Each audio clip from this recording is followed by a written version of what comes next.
The last part of our discussion is going to be on feminism.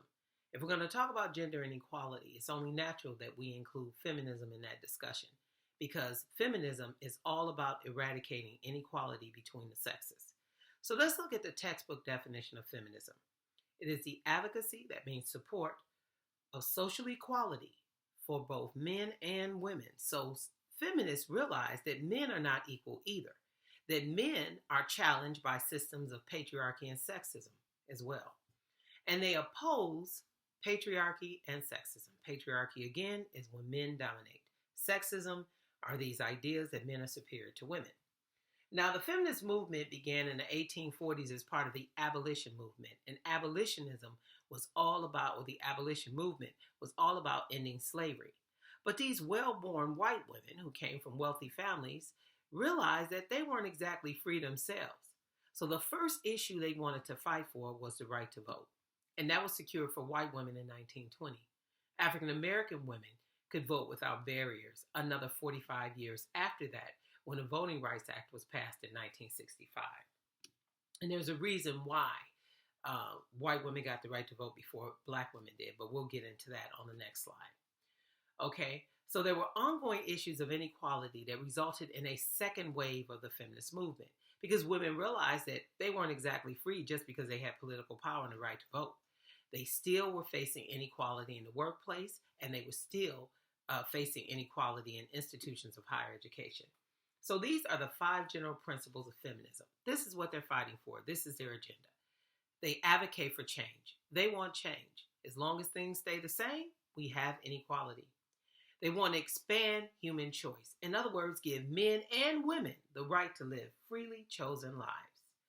Eliminate gender stratification or inequality by supporting the Equal Rights Amendment, which wasn't ratified in all 50 states because women didn't support it. Again, women hold sexist ideas about women.